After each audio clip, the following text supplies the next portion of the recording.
Go. Donc, on est live. Oui.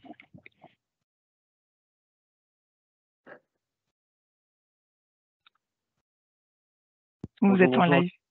Bonjour tout le monde. On attend juste quelques instants de plus pour les différentes personnes qui nous rejoignent. Et puis, on va lancer le webinaire.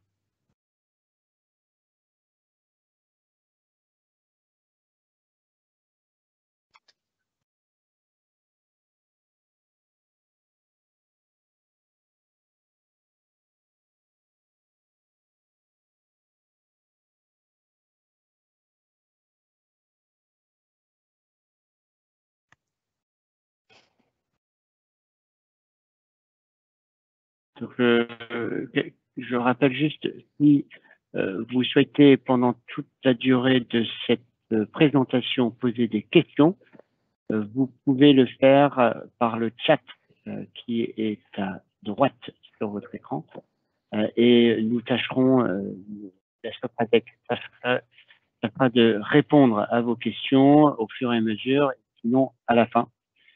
Donc, surtout, n'hésitez pas. Pour quelques instants, 11h02, on va essayer de commencer vers 11h03, 11h04.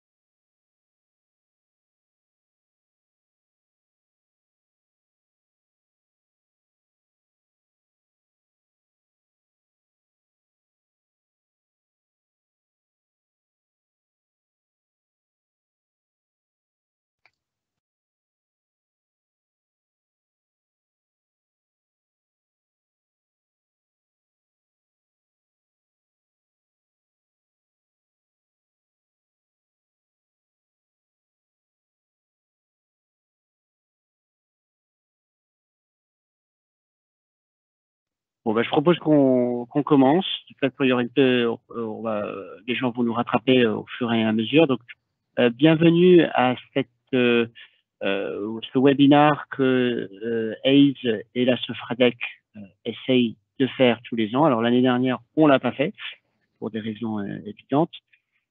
Cette année, on le refait et j'espère que ça va redevenir un rendez-vous annuel pour les nouveautés en droit social et paye.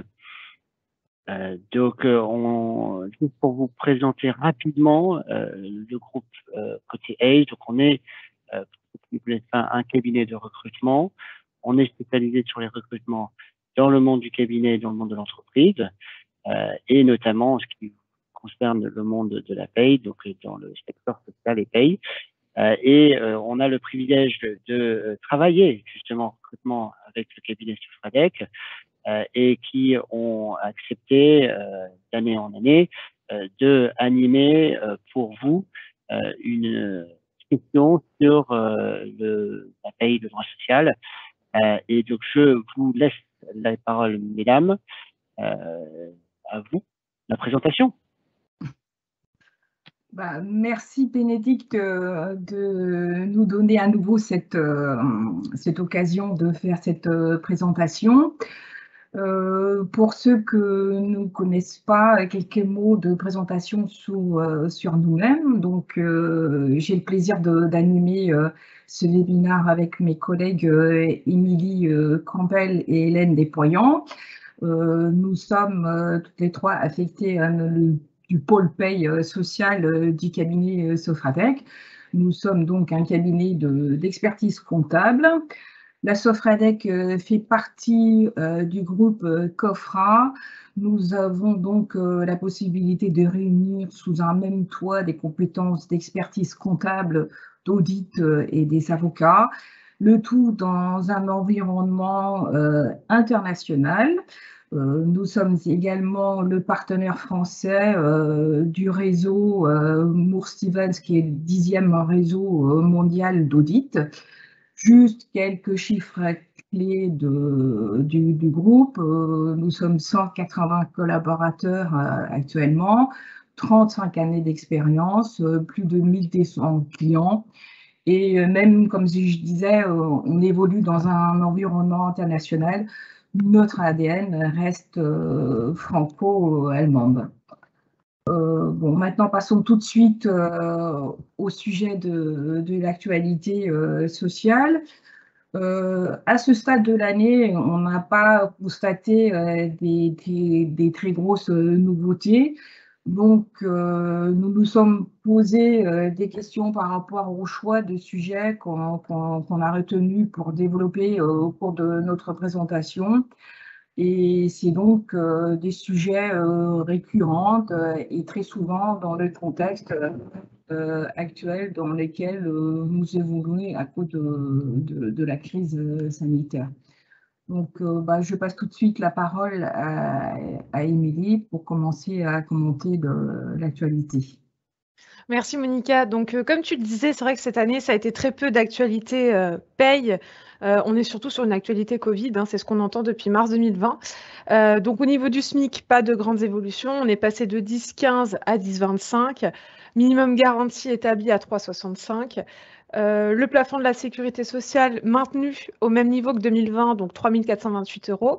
Et petite nouveauté qui vient de tomber et qui va nous faire plaisir à tous, c'est l'AED qui maintenant doit comporter 36 mois et non pas 12 mois sur les derniers mois de salaire, sans quoi elle pourrait être refusée par Pôle emploi. Le seul souci, c'est que nos logiciels de paye ne sont pas encore forcément à jour. Donc, on va voir comment ça va évoluer dans les jours et semaines à venir. Puisqu'il y a très peu d'actualité, on s'est dit que ça serait bien de faire un petit rappel sur un point clé en paye, c'est le complément Alsace-Moselle. Le taux n'a pas changé, il est toujours à 1,50 sur la base des salaires bruts du salarié. C'est juste un réflexe qu'on voulait redonner. Ça peut être aussi bien par rapport à la situation de l'entreprise ou du salarié, où l'un ou l'autre serait situé en Alsace-Moselle. Il faut vraiment avoir ce déclic lorsqu'on voit l'un des trois départements apparaître dans les informations. Et le point clé surtout, c'est d'aller vérifier l'attestation CPM du salarié, parce qu'il peut très bien vivre en Alsace-Moselle, mais être dépendant de la caisse CPM de Marseille. Et dans ce cas-là, ne bénéficie pas des remboursements majorés, des IGSS sans carence, et j'en passe. Et dernier petit déclic qu'il faut avoir, c'est que quand vous avez un salarié qui dispose du taux d'Alsace-Moselle, il faut en parler au courtier parce qu'au niveau de la complémentaire santé, ça peut être un avantage. L'entreprise peut bénéficier d'un taux inférieur par rapport aux autres salariés, encore une fois, parce que les remboursements sont plus avantageux par la caisse, ce qui laisse un reste à payer plus faible pour la complémentaire santé. Donc voilà les taux 2021, on ne va pas s'attarder dessus parce qu'il n'y a pas eu de modification et tout le monde les connaît plutôt bien maintenant. Donc je vais passer la parole à Hélène pour la mobilité durable. Oui, je voulais évoquer avec vous le forfait mobilité durable, bien qu'il date de l'année dernière, du décret du 9 mai 2020. C'est un sujet qui n'a pas trop plu aux employeurs, j'ai l'impression. Chez nous, en tout cas, peu d'employeurs s'en sont saisis. Mais c'est un principe de promotion de la mobilité douce entre le trajet résidence principale et le lieu de travail, avec donc une mise en place volontaire de la part de l'employeur, donc via les mécanismes classiques d'accords d'entreprise, de branche ou de décision unilatérale, avec donc tout un listing de mobilité qu'on a mis dans le PowerPoint, sachant qu'au 1er janvier 2022, on va être ajouté la trottinette personnelle, par exemple. Alors, pour l'instant, c'est la trottinette électrique en partage. Donc, c'est un forfait qui est en évolution, qui permet de prendre en charge, donc le plafond est de 500 €, il était de 400 € l'année dernière, avec une exonération de cotisation sociale. Le versement donc, se fait mensuellement ou trimestriellement, c'est comme l'employeur le souhaite. Et il faut bien sûr que le salarié amène la preuve qu'il utilise l'argent pour la mobilité douce, donc un justificatif de paiement ou une attestation sur l'honneur. Le petit problème avec ce forfait, c'est qu'en fait, on a une règle de cumul avec la prise en charge obligatoire par l'employeur de l'abonnement de transport public, la moitié. Ce qui fait qu'en fait, en région parisienne, avec le pass Navigo, on évite au-delà du plafond. Donc, je pense que c'est aussi pour ça que beaucoup d'employeurs ne se sont pas saisis. Mais ça peut être intéressant dans une démarche de vraiment promouvoir cette mobilité douce, sachant que du coup, ce forfait se substitue forcément aux indemnités kilométriques vélo, aux indemnités kilométriques et au covoiturage. Donc voilà, c'est encore à évoluer et à prendre en main par les employeurs. Je voulais également vous parler de... Émilie, tu veux bien changer de slide? Je voulais vous parler aussi... Non, c'est Émilie. Émilie va vous parler du boss, voilà. Les loupés du direct. Oui, donc une belle nouveauté par contre là pour nous cette année, c'est le bulletin officiel de la sécurité sociale. Donc en ligne depuis le 8 mars 2021. C'est une base documentaire complète sur laquelle vous allez retrouver beaucoup d'informations par rapport à la réglementation actuelle. Et c'est surtout, avant tout, une base juridiquement opposable. C'est-à-dire que vous appliquez quelque chose en paye parce que vous avez vu ce texte sur le boss. En cas de contrôle URSSAF, vous pouvez faire opposition à l'avis du contrôleur et justifier pourquoi vous avez appliqué tel calcul. Si au final vous avez raison parce qu'à l'époque c'était bien ce qui était applicable, il n'y aura pas de régularisation demandée à l'employeur. On y retrouvera aussi les publications du journal officiel. Et pour faire simple, c'est 5 thématiques par rapport au boss. Donc, vous aurez l'assiette générale des cotisations, les allègements généraux, les exonérations zonées, les avantages en nature et frais professionnels, et enfin, les indemnités de rupture. Donc, ça reste quand même assez clair, catégorisé. On peut facilement y retrouver les informations. Une des informations qui a été, de laquelle on parle énormément à l'heure actuelle, c'est la réintégration sociale. Par rapport aux articles 1170 et 1180 du BOSS, on parle d'un alignement sur le seuil de l'exonération fiscale, ce qui voudrait dire qu'on retiendrait à présent 12 plafonds de sécurité sociale, qu'importe la durée de travail du salarié. Donc, ce serait une valeur forfaitaire absolue, non proratisée, que ce soit un temps partiel, une entrée-sortie en cours d'année. Ce serait 12 fois 3428 pour tout le monde. S'il y en a parmi vous qui sont sur Silae, on n'est pas exactement sur ça à l'heure actuelle.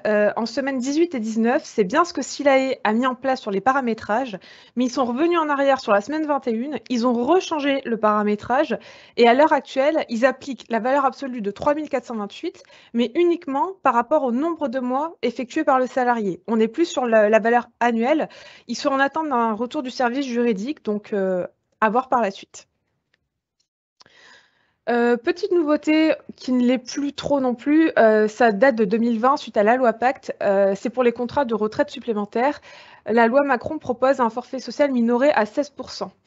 Il faut savoir que c'est sous condition, c'est pas pour tous les contrats. En cas de nouveaux contrats de retraite supplémentaires, donc via un PERE, on aurait le forfait social à 16% si dans l'avenant certaines conditions sont respectées. Si vous avez un article 83 à l'heure actuelle, vous ne pouvez pas l'appliquer, à moins que le client signe un avenant avec le courtier pour le déplacer vers un PERE en respectant 2 conditions. Je les ai annoncées, mais c'est vraiment quelque chose qu'il faut vérifier avec le courtier.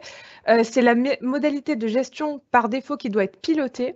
Et le portefeuille de parts détenu doit comporter au moins 7% de titres susceptibles d'être employés dans un plan d'épargne en action destiné au financement des PEA-PME.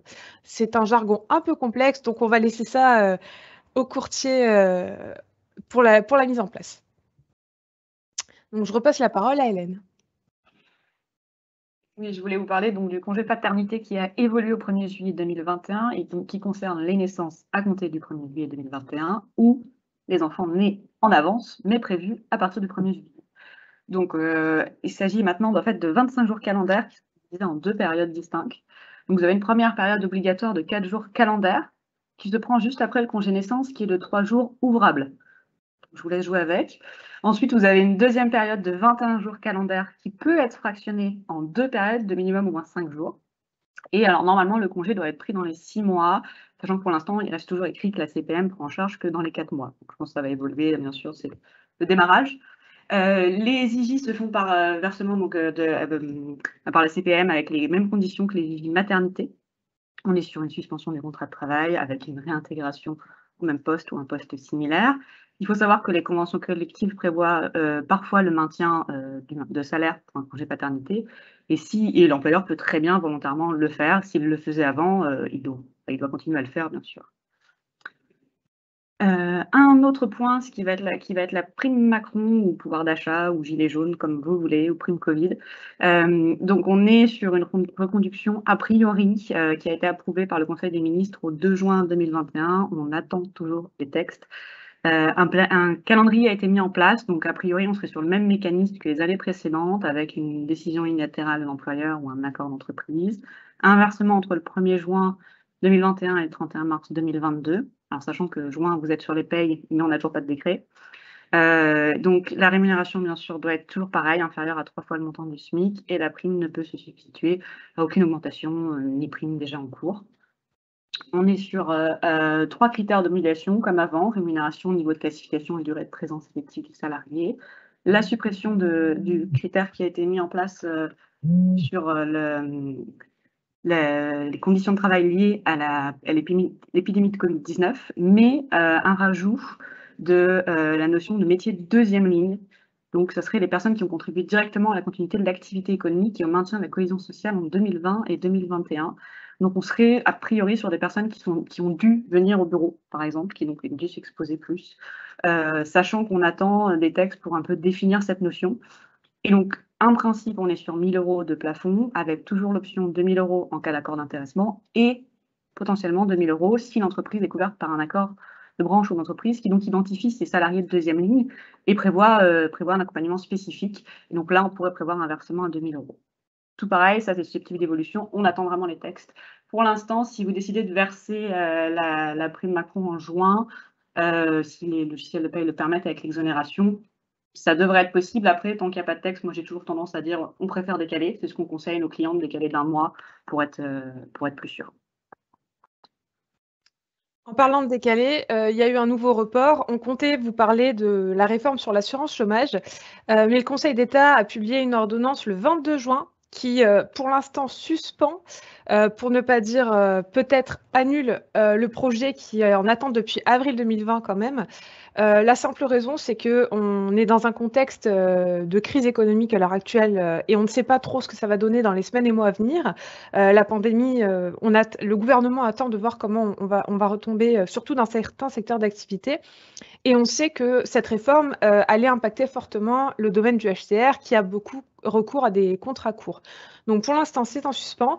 On voulait quand même évoquer ce qui était prévu dans cette réforme. Donc c'était censé être appliqué à partir du 1er juillet 2021 pour les entreprises de 11 salariés et plus. Donc ça venait limiter l'utilisation des contrats courts sous peine de pénalisation pour l'entreprise. Il y aurait une période d'observation des taux de séparation entre juillet 2021 et juin 2022, les taux de séparation étant les fins de contrat qui donnaient accès à une indemnisation de Pôle emploi. Donc plus l'entreprise avait ce genre de fin de contrat, plus la modulation aurait été revue à la hausse. C'est pour ça qu'en septembre 2022, des taux auraient été communiqués pour la cotisation de base de 4,05 et auraient été revus à la hausse sur un montant maximum de 5,05, donc on parlait de malus, ou revus à la baisse jusqu'à 3%, donc là on parlait d'un bonus. On attend par la suite la suite qui va être donnée à cette réforme-là. Donc, il dit assurance chômage, on s'est dit qu'on voulait refaire un petit point par rapport aux mandataires sociaux. C'est vrai que les mandataires cotisent à l'ensemble des cotisations sociales, mais sont exclus du champ de l'assurance chômage. La seule chose qui leur permettrait d'y cotiser, c'est si, en plus du mandat, ils cumulent un contrat de travail. Pour vérifier si l'assujettissement est possible ou pas, on conseille vivement, dans tous les cas, de préparer le questionnaire Pôle emploi et de l'envoyer pour être sûr de ne pas faire cotiser à tort le mandataire si, par rapport à sa position, il ne pouvait pas bénéficier de l'assurance chômage. 3 conditions vont être nécessaires au sein du contrat. Ça va être l'exécution de tâches techniques, avoir un salaire par rapport à ce contrat qui soit bien dissocié du mandat et avoir un lien de subordination avec l'employeur. On a fait quelques cas d'exclusion de base par rapport à certains statuts et certaines sociétés. Mais Monica, je pense que tu voulais faire un petit point là-dessus. Il reste quand même des possibilités pour garantir une sécurité à ces mandataires qui sont exclus du champ de l'assurance chômage. Oui, merci Émilie de faire cette petite parenthèse parce qu'effectivement, il existe des possibilités d'assurer par le biais des assureurs privés les mandataires en cas de perte d'emploi. Donc, c'est quelque chose qu'il faut absolument vérifier dans les conditions contractuelles ou dans le PV de nomination du mandataire pour savoir si oui ou non ce type de couverture est prévu ou pas. C'est facultatif, aussi bien au niveau du niveau des garanties, mais également en ce qui concerne la répartition du coût. Ce qu'il faut quand même avoir comme réflexe en tant que gestionnaire de paye, si jamais cette assurance est prise en charge par l'entreprise, pour la hauteur que l'entreprise prend à sa charge, il faut le traiter comme un avantage en nature sur la paye du mandataire. C'est un point qui est systématiquement contrôlé en cas de contrôle URSSAF. Donc ça, c'est un point.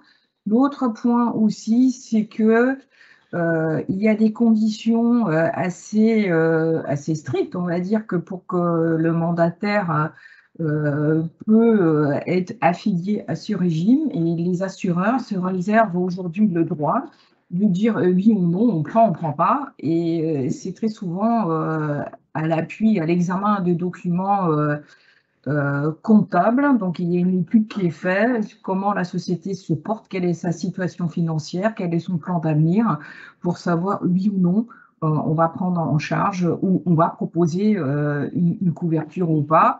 Et quelle que soit l'issue, si l'assureur accepte, il y a toujours un délai de carence d'1 an avant que l'assurance puisse prendre effet en cas de perte d'emploi.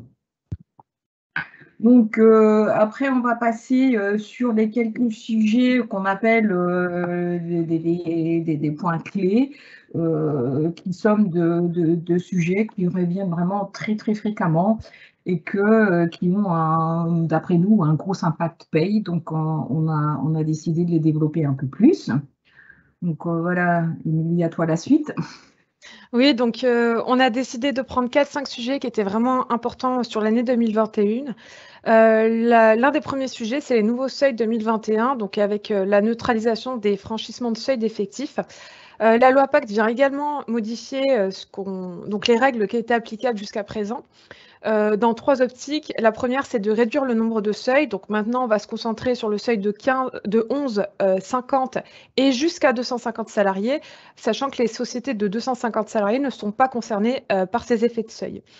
C'est pour aussi harmoniser le décompte des effectifs. Monica va vous en parler juste après par rapport au Code de la sécurité sociale et limiter l'effet de franchissement de seuil. Une entreprise qui passe de plus 11 à moins 11 d'une année à l'autre, c'est pas forcément évident. Donc là, on va voir que ça va être quand même beaucoup plus facile pour une fois de suivre ce genre d'informations. Oui, je suis d'accord que ça va être plus facile, mais quand même, il ne faut pas du tout se tromper sur le point de départ. Donc, c'est quand même très, très important. C'est bien se positionner par rapport à ce calcul de détermination d'effectifs. Donc, on précise bien que maintenant qu'il y a un seul effectif à retenir, c'est celui de la sécurité sociale. Donc, il faut inclure les CDI, y compris les contrats qui sont en suspension, les CDD, sauf les CDD de remplacement, et les détachés à l'étranger. Donc, petit rappel, les détachés à l'étranger, c'est des salariés qui restent sous régime social français, mais qui sont affectés à des structures à l'étranger. Donc, c'était une paye française, c'est pour ça que ça rentre dans l'effectif. Sont à exclure donc les CDD de remplacement, les expatriés et au contraire de détachés à l'étranger, c'est ce qu'on appelle les détachés IN. Donc ça, c'est les salariés qui sont affectés à une structure d'accueil en France, mais qui sont couverts par un régime de sécurité sociale à l'étranger, puisqu'ils sont employés par une société qui ne se trouve pas en France. Donc ça, c'est les détachés IN, donc qui sont à exclure du calcul de l'effectif parce qu'ils ne cotisent pas en France. Sont à exclure également les apprentis, les contrats pro, les stagiaires, les intérimaires et le mandataire sociaux. Tout ça nous amène à poser notre calcul. Et ce qu'il faut absolument retenir, que le résultat est exprimé en décimales, tronqué à 2 décimales et ne jamais arrondi à l'unité supérieure. Donc, si là, l'exemple donne un chiffre 19,99, donc ça reste 19,99 et n'est pas 20. Donc, si un seuil sera applicable à partir de 20 salariés, comme ça peut être par exemple pour la DETH, eh ben, on n'est pas dedans pour l'instant. Mais c'est à suivre de très très près et il faut vraiment bien poser ce calcul qui peut avoir des conséquences pour l'entreprise en termes de cotisation et donc avoir un impact financier assez important. Merci Monica. Donc c'est vrai qu'on voit à quel point l'effectif peut être important pour une société et encore plus donc avec cet effet de seuil parce qu'il faut vraiment le suivre un peu à la trace pour être sûr de ne pas se tromper parce qu'on sait très bien que le contrôle d'URSSAF, ils verront tout de suite si on a loupé une année. Donc à partir de maintenant, ce n'est qu'à partir de la 5e année de franchissement de seuil que la société sera assujettie aux cotisations de son nouveau seuil. En cas de création d'entreprise, par contre, c'est au jour de la création. Si vous êtes 30 salariés, vous appliquez les taux demandés pour une structure de 30 salariés. Le franchissement à la hausse, donc il faudra 5 années civiles consécutives. Par contre, en cas de franchissement à la baisse, ça annule l'obligation de cotisation et on repart sur 5 années consécutives de franchissement à la hausse pour de nouveau appliquer les cotisations liées au seuil d'effectif. Cette nouvelle règle ne s'applique pas dans 2 conditions. Soit votre entreprise dispose du précédent dispositif de neutralisation des effets de seuil, on va le revoir dans le slide juste après, ou alors l'entreprise cotisait déjà par rapport à son effectif et dans ce cas-là, on continue tout simplement d'appliquer les cotisations. Petite précision, donc pour le cas numéro 1, les entreprises qui bénéficiaient de l'ancien dispositif d'assujettissement. Il faut aller jusqu'au bout de la période prévue. La nouvelle loi n'annule pas ce qui était déjà en cours et au terme de cette période-là, soit vous êtes toujours plus de 11, plus de 50 et dans ce cas-là, vous cotisez à partir de l'issue de cette période sur les cotisations liées à votre seuil, soit vous êtes moins, de nouveau repasser en dessous. Et dans ce cas-là, on ne cotise pas et on pourra bénéficier de l'effet de franchissement de seuil sur les 5 années consécutives. Donc voilà ce qui était prévu avant. Donc jusqu'à janvier 2020, on connaît tous les règles. Et maintenant, donc 5 ans sur l'ensemble des cotisations présentes dans ce tableau-là. Par contre, Hélène, tu voulais faire un petit point sur le CSE. Oui, je voulais juste dire que le CSE, on reste sur le principe de 11 salariés pendant 12 mois consécutifs. Ce n'est pas la période de lycée sur 5 ans. On reste sur une période de 12 mois. Un autre point, c'est pas vraiment une nouveauté, c'est plus comment dire, une précision qui a été faite par l'URSSAF par rapport au versement mobilité. Donc dans un premier temps, on rappelle brièvement les règles. Donc du coup, détermination de l'assujettissement, c'est en fonction de l'effectif sécurité sociale évoqué par Monica. Et c'est déterminé zone par zone, c'est-à-dire si vous avez des salariés en Île-de-France, ça va être 11 salariés Île-de-France. Nice, Bordeaux, c'est vraiment par zone de versement transport. Il y a des exceptions par rapport à la zone, ça va être par rapport au lieu de travail des salariés. Si vous avez des salariés en télétravail qui font leur activité en dehors de l'établissement, on va prendre le versement transport dans la zone où il se situe, si c'est pendant plus de 3 mois consécutifs. C'est justement le point qu'on va évoquer dans le slide suivant. Les salariés titulaires d'un contrat de mission avec une entreprise de travail temporaire ou les salariés qui sont en groupement d'employeurs. Donc, le point clé qu'on voulait rappeler ici, c'est vraiment la règle des 3 mois consécutifs. Ça peut être critique parce qu'en cas de contrôle URSSAF, ça peut être aussi bien le rappel d'un seul salarié, mais ça peut être le rappel de toute la société si on était autour d'un effectif critique, donc l'effectif des 11 salariés. Ça va être d'exonérer certains salariés, mais il faut que ce salarié en question, par exemple une structure qui est en Île-de-France, le salarié se situe à Nice, il devra travailler pendant 3 mois consécutifs sans déplacement en Île-de-France depuis Nice. Dans ce cas-là, on peut l'exonérer. Par contre, le moindre déplacement en Île-de-France entraîne l'obligation d'assujettissement immédiat aux cotisations pour ce salarié-là. Il faudra une nouvelle période de 3 mois de date à date pour, à partir du 4e mois, l'exonérer à nouveau. Il y a quand même des petites particularités donc, qui sont mentionnées sur le site de l'URSSAF, comme le congé maladie, mais qui n'entraînent pas d'annulation. Le télétravail, c'est le cas que je viens de vous expliquer, donc il faut vraiment vérifier cette période des 3 mois pour les salariés qui ne travaillent pas dans la même zone que la société. Le groupement d'employeurs, là, si vous avez des employeurs dans différents secteurs de versement de transport, il faudra prendre le prorata du temps de travail du salarié dans chacune des zones et donc avec l'effectif total de chaque société. Et les salariés intérimaires, donc c'est à partir de 3 mois sur l'année civile, rétroactive, donc il faudra bien reprendre depuis janvier les périodes d'emploi et l'inclure dans l'effectif pour pouvoir le faire cotiser au niveau du versement de transport s'il est dans la zone pendant les 3 mois consécutifs. Un gros sujet clé qu'on a tous bien apprécié cette année, c'était la DOETH, ou alors la déclaration d'emploi des travailleurs handicapés. Pardon, je vais être vite.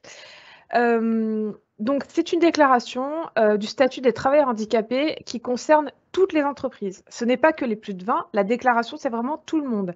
C'est-à-dire que si vous employez un salarié qui relève de ce statut-là et qu'il veut disons, qui vous a remis son statut de travailleur handicapé, parce qu'ils ne sont pas du tout obligés de le faire. Mais si tel est le cas, il faut bien le renseigner au niveau de votre logiciel, parce que l'URSSAF collecte ces données via la DSN, et en début d'année, on reçoit le rapport URSSAF qui va nous permettre d'établir la déclaration pour les entreprises de plus de 20 salariés cette fois-ci.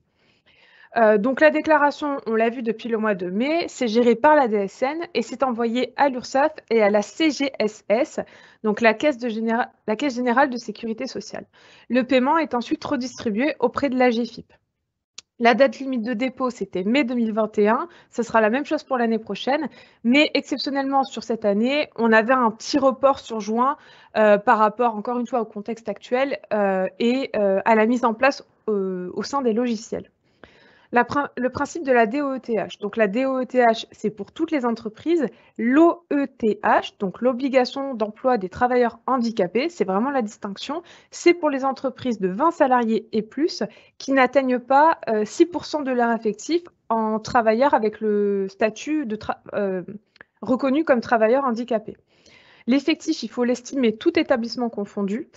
Et là, le seuil de 20 salariés, encore une fois, doit être dépassé pendant 5 années consécutives pour avoir l'obligation d'assujettissement à cette déclaration. Sauf si, encore une fois, il y a l'ancien dispositif qui est en cours avec les 3 ans. En cas de création d'entreprise, à l'inverse des précédentes cotisations, on dispose ici aussi de l'effet de seuil des 5 ans, donc franchir le seuil pendant 5 ans, mais on conseille vivement aux entreprises pendant les 4 premières années de remplir au moins une des 3 obligations. La DOETH, c'était vraiment une déclaration qui était faite par les comptables, qui maintenant revient à la paye, qui est extrêmement complexe. Et en plus de ça, on a vraiment un rôle de conseil auprès des entreprises, parce qu'on va voir par la suite que ça peut avoir un impact financier très lourd. Les 3 possibilités pour répondre à l'obligation, c'est l'emploi franc d'un salarié avec le statut de travailleur handicapé, ou d'employer des bénéficiaires via des entreprises de travail temporaire, ou encore, si la société n'a pas de travailleurs handicapés en interne, d'effectuer des achats à des entreprises spécialisées. Pour faire notre déclaration, on a listé les éléments dont nous, on a eu besoin parce que c'était quand même tout nouveau pour tout le monde. Donc, on a eu l'effectif annuel de l'entreprise que nous avions calculé fin 2020. Oui, 2020. Le nombre de travailleurs handicapés employés dans l'année. L'accord collectif, parce que si vous avez des travailleurs handicapés, il faut faire un accord qui est agréé par la DREETS, anciennement direct. Ça vient de changer de nom. Les factures 2020 pour faire les déductions qu'on a pu voir sur les différentes étapes de calcul, plus les 3 années précédentes pour voir si on répond à l'une des obligations. La copie de la déclaration N-1 et l'email donc reçu par l'URSSAF, c'était autour de mars-avril, à savoir que on est en retard cette année, normalement ce sera janvier l'année prochaine. Un bref point sur la GFIP, on a noté les principales fonctions que la GFIP continue de couvrir. Il faut juste savoir que la GFIP continue de récupérer l'argent collecté par l'URSSAF et continue d'assurer toutes les mesures qui sont en faveur de l'emploi des travailleurs handicapés. Ça peut être aussi bien des financements pour l'embauche, des financements pour maintenir le salarié, pour pouvoir adapter les conditions de travail, etc. Tout est clairement inscrit sur le site de la GFIP. On ne va pas rentrer dans tous les calculs parce que c'est beaucoup trop complexe. D'une société à une autre, ce n'est pas du tout les mêmes éléments au niveau de la finalité, parce que ça va vraiment dépendre de l'embauche ou non de travailleurs avec ce statut ou des dépenses ou non effectuées. On voulait juste rappeler la base de la contribution. Donc là, on a un exemple avec une entreprise de 30,09 en effectif moyen. Donc nous, on l'a confirmé avec nos calculs par rapport au mail de l'URSSAF et qui n'avait pas de travailleurs handicapés. Donc là, on calcule 6% de cet effectif, ce qui donne 1,80. Arrondi à l'inférieur, ça fait l'obligation de 1 travailleur handicapé. Si on va voir par la suite, il y a eu des dépenses, on va rester sur cette base de contribution. Là, ça aurait été de 400 fois le SMIC, donc une contribution de 4 060 €. Mais c'est à vérifier, c'est-à-dire que ce n'est que le départ du calcul. Parce que si vous n'avez pas, donc là, on n'a pas de travailleur handicapé. Si la société n'a pas dépensé 600 fois le SMIC horaire en dépenses hors taxes auprès d'entreprises pour favoriser l'emploi des personnes handicapées. Donc là, c'était 6 090 €. Là, on voit qu'ils ont dépensé 7 500 €. Donc, on reste sur la contribution que je vous ai montrée juste avant, des 4 060 €. Mais en admettant que ces 7 500 n'avaient pas été dépensés, qu'ils avaient dépensé 100 € sur les 4 dernières années, on aurait dû appliquer la contribution majorée. Donc là, ça aurait été un nombre de BOETH fois 1500 SMIC. Donc là, il faut savoir qu'on passe quand même de 4 060 à 15 200 €, un montant. On passe, enfin, c'est du simple au triple. C'est quand même quelque chose de très important et c'est là où c'est vraiment à nous d'avoir un impact sur les entreprises pour leur montrer les conséquences en cas de si aucune des trois aides en faveur des handicapés n'est faite sur les 4 dernières années. Pour faire des achats, il y a trois entreprises qui sont précisées sur le site de la GFIP. On conseille vraiment aux clients de vérifier si l'entreprise est référencée pour être sûr de ne pas faire des achats qui au final ne seraient pas déductibles. Donc ça va être les EA, les entreprises adaptées, les ESAT, établissements ou services d'aide pour le travail, et les TIH, travailleurs indépendants handicapés. On a remis le calcul que je vous ai expliqué précédemment. De toute façon, le document vous sera remis à la fin. Et je vais passer la parole à Hélène. Oui, juste une petite parenthèse pour conclure sur cette déclaration qui, quand même, qu'on voyait assez impressionnant et qui atterrit comme ça sur le bureau des gestionnaires de paye. Comme disait Émilie, c'était quelque chose qui était traité auparavant, généralement par les services, par les collègues comptables. Mais bon, c'est des vraies décisions de l'entreprise. Enfin, c'est des choix d'entreprise, de savoir comment piloter ses obligations.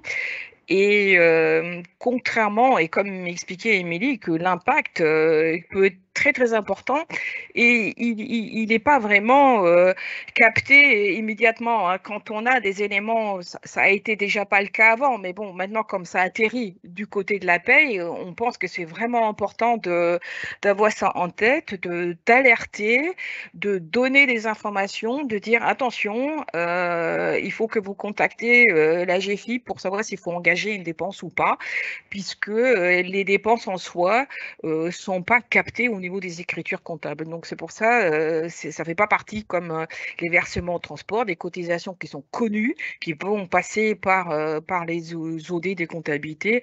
Là, c'est un point qui a quand même un gros impact et qu'il faut absolument suivre hein, et faire évoluer au sein de l'entreprise. Voilà.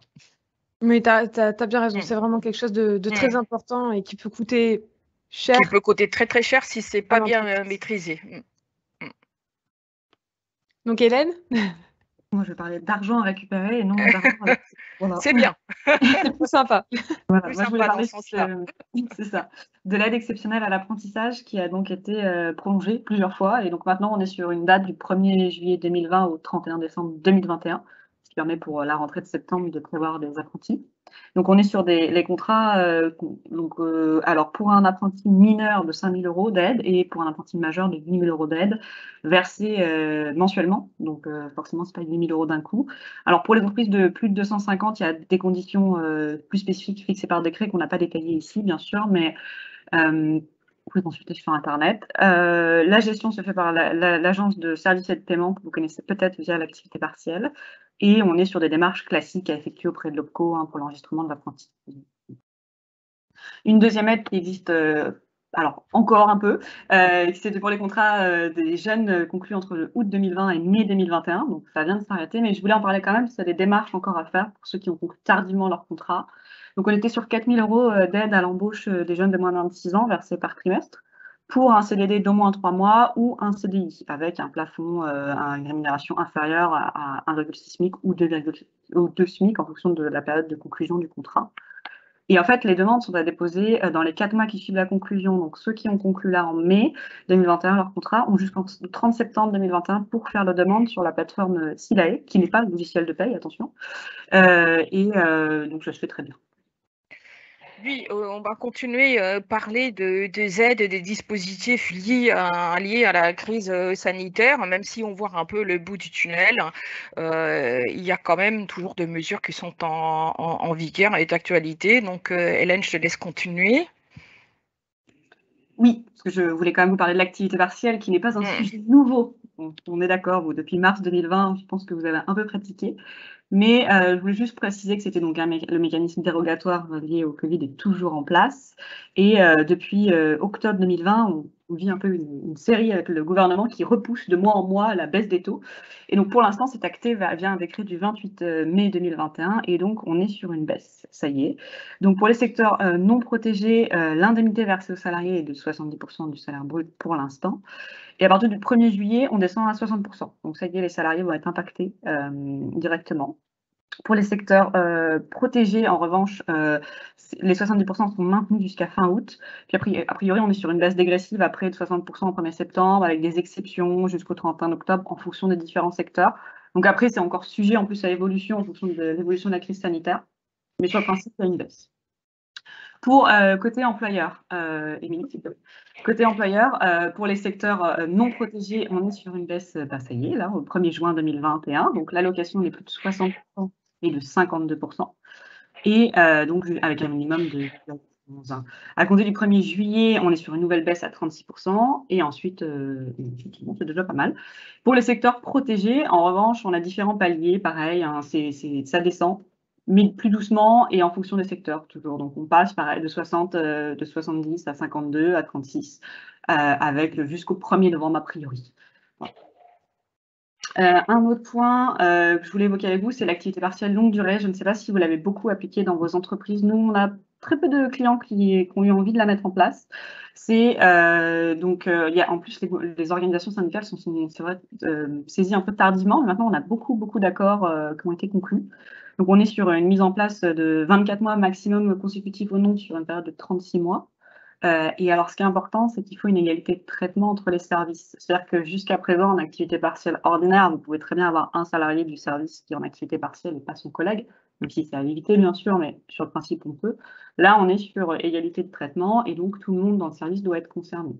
La baisse maximum doit être de 40% de la durée de travail. Et alors, c'est sur l'ensemble de la période. Si vous demandez 6 mois, vous pouvez très bien avoir des périodes d'un mois à 100% d'activité et des périodes avec beaucoup moins d'activité. Si sur l'ensemble, vous avez au maximum une baisse de 40%. L'indemnisation des salariés est 70% de la rémunération brute et l'employeur 60%. Donc, c'est là que ça peut commencer à devenir très intéressant puisque la baisse des taux a été officialisée par le gouvernement pour l'activité partielle ordinaire. Le petit truc avec l'activité partielle longue durée, c'est qu'on est sur un engagement dans l'emploi qui est renforcé. Et si vous faites des licenciements économiques, vous devez rembourser l'argent perçu. Et vous devez faire un rapport justement sur les mesures de maintien dans l'emploi tous les 6 mois, en fait, quand vous faites la demande de renouvellement de l'activité partielle. Voilà. Juste un petit point rapide sur les situations dérogatoires qui sont toujours en vigueur sur les personnes vulnérables, donc dont la liste est connue maintenant avec un certificat d'isolement de la part du médecin. On est sur des personnes qui ne peuvent pas faire de télétravail et c'est valable jusqu'au 31 décembre 2021 pour l'instant. La garde d'enfants, l'activité partielle garde d'enfants est toujours applicable également, donc avec les mêmes critères qu'avant où il faut justifier de ne pas pouvoir télétravailler. Donc avec une ouverture sur le télétravail, pas juste de ne pas avoir un poste télétravaillable, mais avoir aussi des enfants en bas âge qui empêchent de télétravailler. Une reconnaissance là-dessus. Et bien sûr, l'attestation de fermeture ou une attestation de la CPAM suffisent. Voilà pour l'activité partielle. Émilie, je te laisse continuer. Donc maintenant, on va parler un petit peu plus, toujours aide d'entreprise, mais plus au niveau déclaratif DSN. On a vu que le report était encore accepté sur les DSN du 5 juin et du 17 juin. On attend de voir si ça va être encore proposé ou non au niveau du mois d'août. Pour faire cette demande de report, donc c'est pour la cotisation patronale et salariale, on peut choisir le montant du report. Il faut faire la demande préalable sur le site de l'URSSAF. On peut passer par Net Entreprise aussi en tant qu'expert comptable. Et en l'absence de réponse sous 48 heures, c'est justifié, c'est reconnu comme accepté. Donc dans ce cas-là, on peut effectuer le report. Et l'URSSAF enverra par la suite un plan d'appurement des dettes pour pouvoir permettre à l'employeur de régler les cotisations a posteriori. Et évidemment, aucune pénalité ni majoration ne sera appliquée pour ce genre de report. La deuxième mesure exceptionnelle pour aider les entreprises, c'est la remise partielle des dettes. Donc les dettes, c'est sur la partie des cotisations patronales qui sont dues au titre des périodes 2021 et 2020 et 2021. C'est pour les entreprises de moins de 250 salariés qui n'ont pas d'autres dispositifs d'exonération en cours et pour les travailleurs indépendants. Mais là, il y a des conditions qui sont précisées sur le site de l'URSSAF. On va vous faire passer une petite infographie en fin de slide que vous avez très certainement déjà dû voir, mais qui permet de voir si on rentre dans les clous par rapport à la situation de chaque société pour faire ou non la demande d'aide. Donc, les critères d'éligibilité, être à jour des obligations déclaratives, avoir fait toutes les DSN et avoir constaté une baisse de chiffre d'affaires d'au moins 50%. Pareil, les conditions sont bien indiquées sur le site de l'URSSAF. C'est propre à chaque entreprise. Il faut vraiment effectuer la vérification à ce niveau-là. Et le pourcentage de baisse entraînera évidemment un calcul de la remise des cotisations patronales qui sera autorisée par l'URSSAF.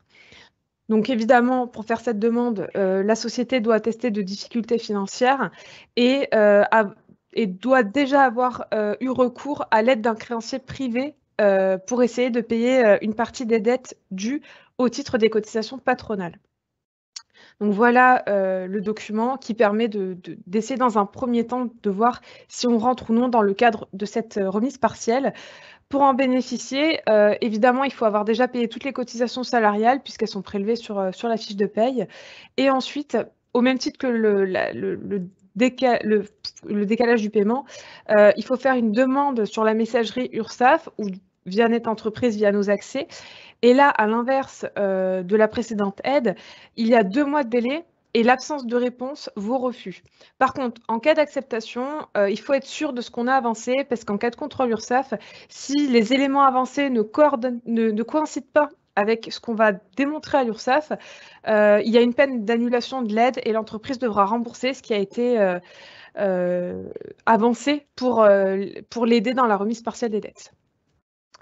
Voilà pour les mesures URSSAF. Je voulais juste évoquer rapidement la dérogation de la prise de congé payé qui a été reportée jusqu'au 30 septembre 2021. Et c'est la possibilité pour l'employeur finalement de modifier ou d'imposer des congés à son salarié dans un délai de temps d'1 jour. Donc, pour cet été, ça peut être intéressant. Bien sûr, il faut avoir un intérêt, le regard des difficultés économiques pour l'entreprise. Et c'est quelque chose que je recommanderais en dernier recours. D'un point de vue juridique, vous avez le droit. D'un point de vue RH, ça risque d'être très mal perçu par vos salariés. C'est parce que notamment, ça vous permet de fractionner les congés ou d'empêcher des conjoints de partir ensemble. Donc voilà, à réfléchir, mais c'est toujours possible jusqu'au 30 septembre. Ensuite, je dirais, autre conséquence liée à cette situation Covid et à la sortie de crise, c'est on constate un très net renforcement de contrôle URSSAF. Comme vous vous souvenez, pendant la période de confinement, à partir du 17 mars 2020, les contrôles ont été suspendus.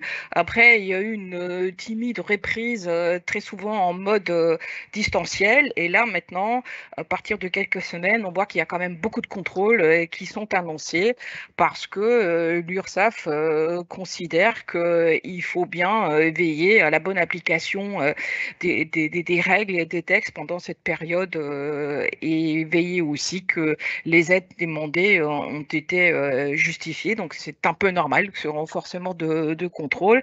Alors on développe pas du tout les déroulements, c'est pas du tout le sujet de cette présentation, juste quelques points clés qu'il faut avoir en tête, point de vigilance, vérifiez bien que vous avez vos contrats de frais de santé, de prévoyance à jour, accompagnés des décisions unilatérales, parce que c'est systématiquement demandé en cas de contrôle, et ça peut, si vous ne présentez pas la DE, vous risquez un redressement assez important sur les parts patronales de prise en charge. Et il y a le remboursement des frais professionnels, il faut bien vous documenter, et aussi tous les méthodes d'indemnisation en cas de télétravail. On va revenir plus tard sur ce chapitre. Autre conséquence, malheureusement, c'est beaucoup plus de procédures de licenciement. Bien veiller que l'entreprise s'est dotée d'un CSE si l'effectif le requiert, parce que sinon on risque une nullité de la procédure de licenciement collectif, et en plus ça constitue un délit d'entrave si le CSE n'est pas constitué.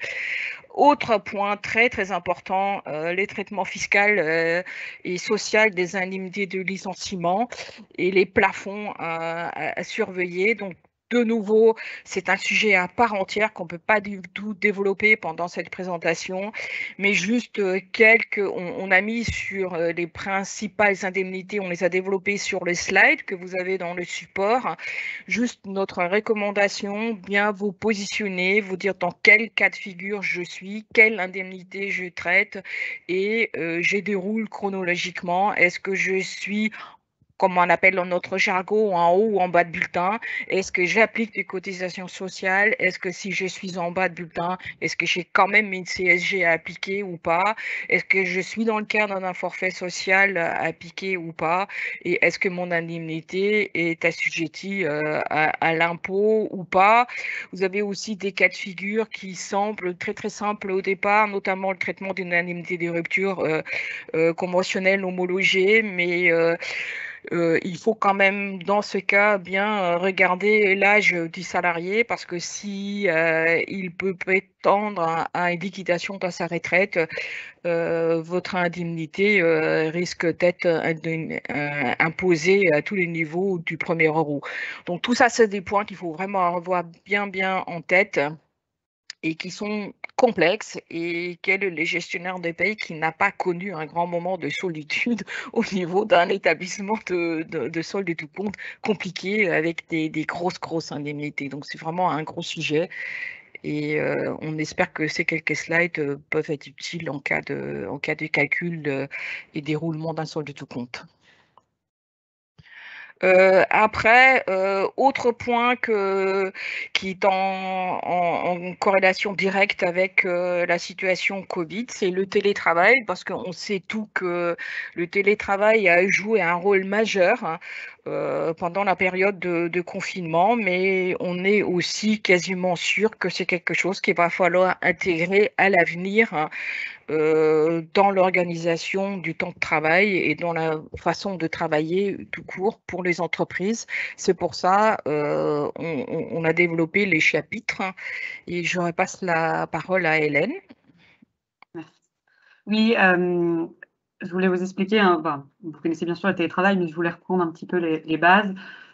Sur la mise en place, lorsqu'on est sur les mesures dérogatoires liées au protocole sanitaire, bien sûr, c'est automatique presque, paf, télétravail, le gouvernement le demande. Mais hors situation exceptionnelle, la mise en place du télétravail, depuis les ordonnances de septembre 2017, normalement, la mise en place se fait par charte ou accord d'entreprise, donc avec négociation du CSE, discussion, et ça évite de faire un avenant au contrat de travail. Après, beaucoup plus de conventions collectives maintenant commencent à prévoir des accords sur le télétravail. Donc, ça à surveiller pour voir ce qu'elles prévoient, pour essayer d'être en cohérence, bien sûr. Et ce qu'il faut faire très attention au niveau du télétravail, c'est les horaires de travail et le droit de connexion. Il ne faut pas oublier que l'employeur a une obligation de santé et de sécurité vis-à-vis de ses salariés, qui ne disparaît pas parce que le salarié n'est pas dans les locaux de l'entreprise, et qui même se renforce.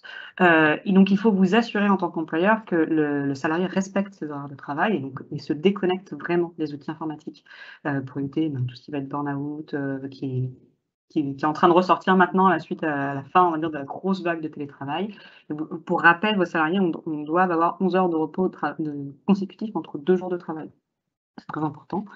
Un point important qui est revenu un peu sur le devant de la scène concernant les tickets restaurants, parce que le principe reste l'égalité de traitement. C'est-à-dire que si vous avez des salariés au bureau qui ont des tickets restaurants, vos salariés en télétravail doivent également bénéficier de tickets restaurants.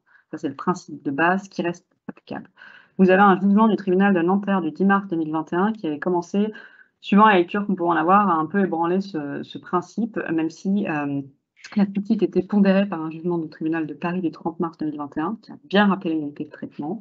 On est donc en attente d'une position de la Cour de cassation, d'ici 2-3 ans, je pense, mais c'est en cours. Un point également important sur le télétravail, c'est en termes d'indemnisation. C'est un sujet qui reste toujours un peu flou et un peu... l'argent étant le nerf de la guerre, c'est une question que les salariés posent souvent. 2 indemnités sont à distinguer. Excusez-moi. L'indemnité de suggestion, qui va être l'indemnité obligatoire lorsque vous, en tant qu'employeur, vous ne mettez pas à la disposition des salariés un local pour travailler. C'est-à-dire que le salarié va être de lui-même obligé de travailler de chez lui. Ce qui va être par exemple le cas sur des commerciaux itinérants qui font les tâches administratives chez eux. Donc cette indemnité vise à compenser vraiment l'utilisation professionnelle d'un lieu d'habitation personnel. Normalement, alors elle se calcule soit de 2 façons, c'est-à-dire que vous calculez en prenant le prorata de la surface habitable utilisée pour l'usage professionnel avec les taxes foncières, les courants, un calcul un peu technique, ou alors vous appliquez un forfait à peu près en fonction du nombre de jours de télétravail dans la semaine. Généralement, nous, on considère pour un salarié itinérant 50 € par mois, alors c'est brut, il n'y a pas d'exonération fiscale ou sociale sur cette indemnité. Il y a une deuxième indemnité qui est concernée, c'est l'indemnité de télétravail, comment parler, où là, elle vise vraiment à compenser les frais supplémentaires engagés par le salarié à l'occasion du télétravail. Donc, il y a eu un nouvel accord national interprofessionnel du 26 novembre 2020 qui a été conclu, qui finalement reste toujours flou sur ce sujet et ne traite vraiment pas ne tranche pas, en disant vraiment que c'est des négociations au sein de l'entreprise à faire, mais qu'en principe, si c'est des frais supplémentaires engagés par le salarié, l'employeur devrait participer. Alors, l'URSSAF a mis en place récemment un forfait intéressant, exonéré de charges sociales et d'impôts jusqu'à 550 € par mois. Donc, il y a des limites, bien sûr. Donc, si vous avez un salarié qui travaille 1 jour par semaine en télétravail, c'est 10 € par mois, 2 jours, 20 € et 5 jours, 50 €.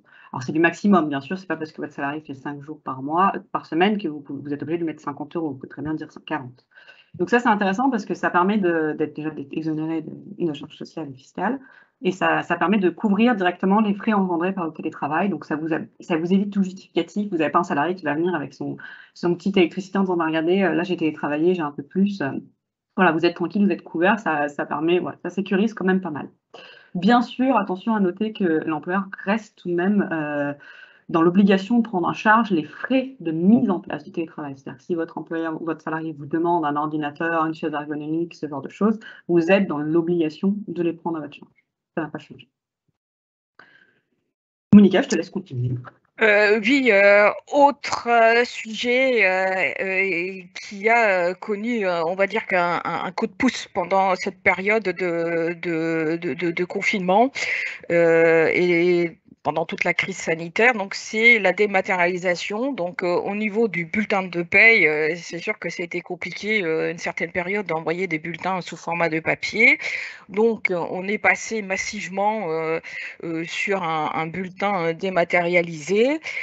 Juste quelques rappels, donc c'est au choix de l'entreprise. L'entreprise n'a plus, depuis 2021, n'a plus l'obligation de demander l'autorisation à son salarié pour savoir si elle peut ou pas passer en mode dématérialisé, mais elle doit, l'entreprise ou l'employeur doit impérativement informer ses salariés avec un délai de prévenance d'1 mois, comme quoi qu'il passe sur une distribution en façon dématérialisée. Les salariés peuvent s'y opposer et peuvent dire qu'ils souhaitent continuer une version papier.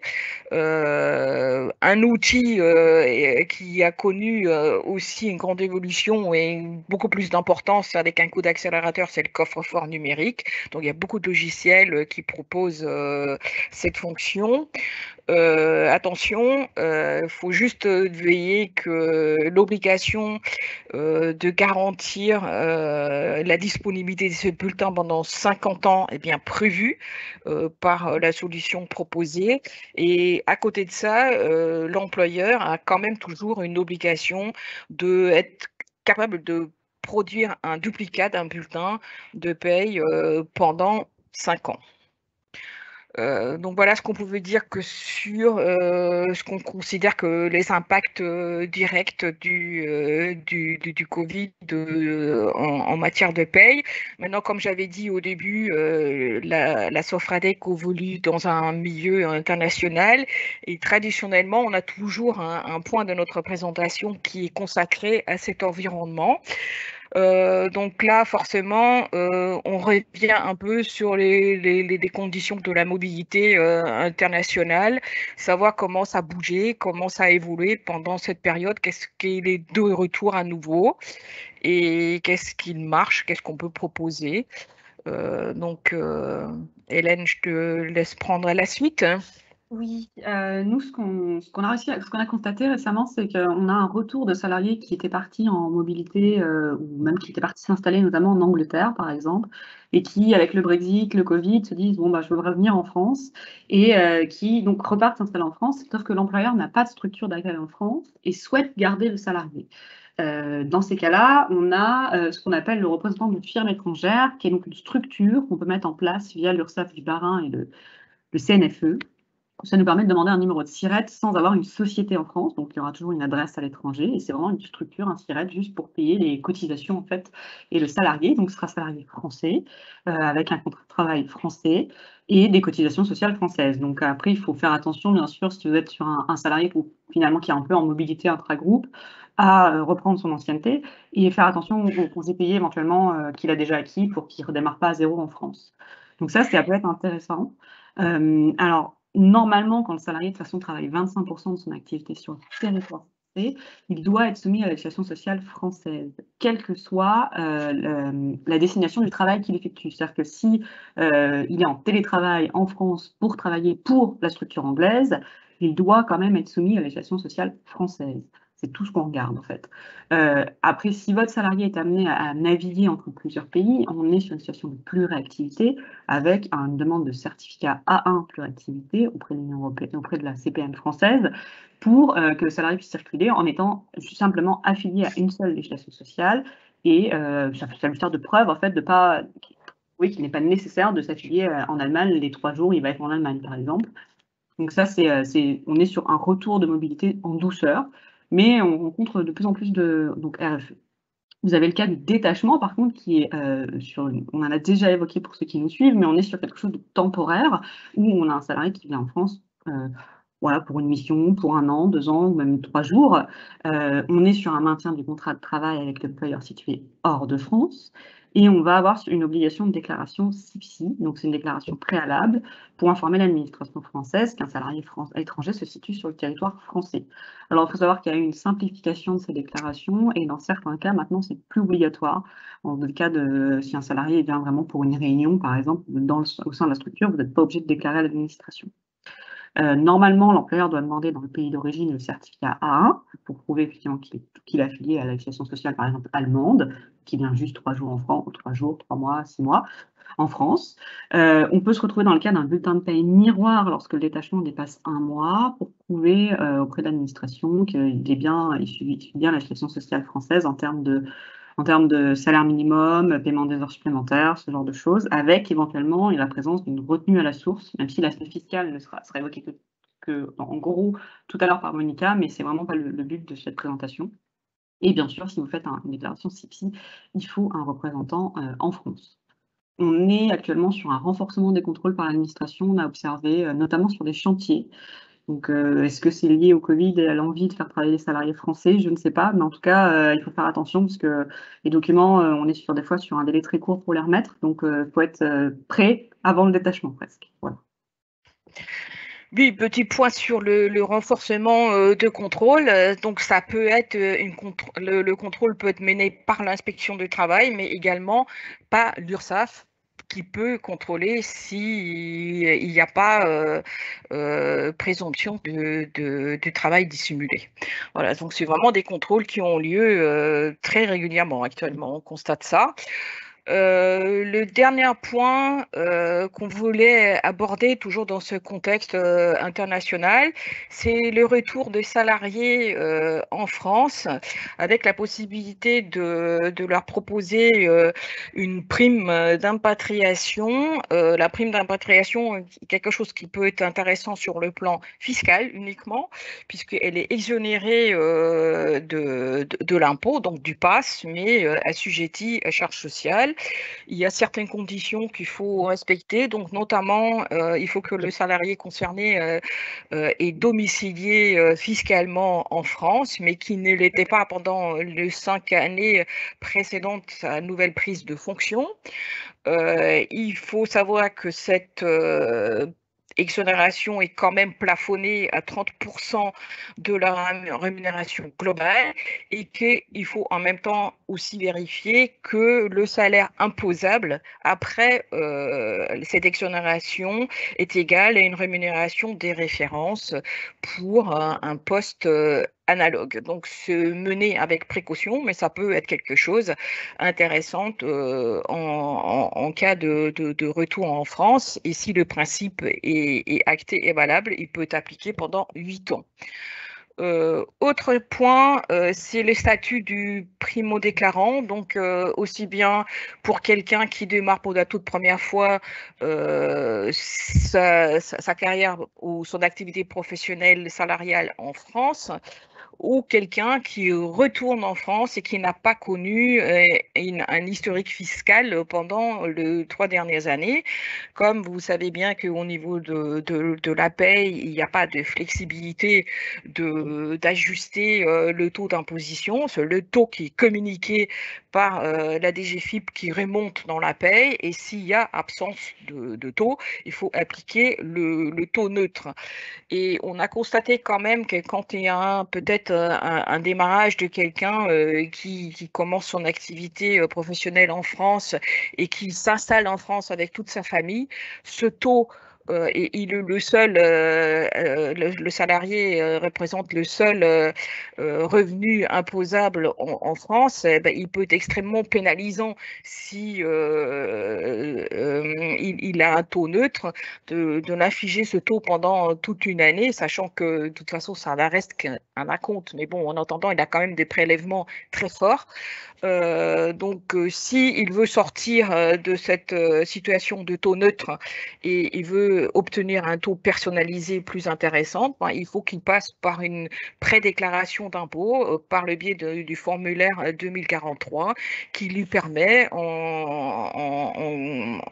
ayant sollicité l'administration fiscale, d'obtenir un taux certes provisoire, mais un taux personnalisé qui va remonter correctement dans le délai comme d'habitude. Il faut 2-3 mois avant que ça remonte dans la décenne, mais qui peut être appliqué ensuite en paye. Donc ça peut aussi être un conseil qu'on peut donner à un salarié qui débute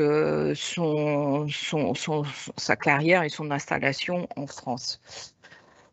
Voilà, donc ça c'était les derniers points et le dernier volet qu'on voulait aborder au cours de notre présentation. Premièrement, merci pour votre attention, et on espère que les points évoqués peuvent vous être utiles dans votre quotidien. Et si vous avez des questions, vous n'hésitez pas de nous les adresser, soit par mail, et on essaye de vous répondre dans la mesure du possible. Voilà ce qu'on pouvait dire de notre côté. Alors, est-ce que vous avez, merci beaucoup, mesdames, est-ce que les personnes qui écoutent ont des questions? Surtout, n'hésitez pas à les lancer dans le chat. Donc voilà. Sinon, en attendant, cette présentation vous sera adressée et l'enregistrement sera en ligne sur le site de AID, et sera aussi publié par la Sofradec de leur côté. Donc, si vous voulez revoir certains aspects, n'hésitez pas. Et puis, si vous avez des questions par la suite, vous pouvez toujours les adresser directement aux personnes. Donc, voilà.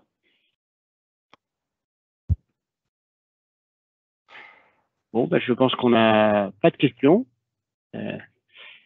Donc, merci du coup pour votre attention et on vous souhaite du coup un très bon déjeuner et à une prochaine fois.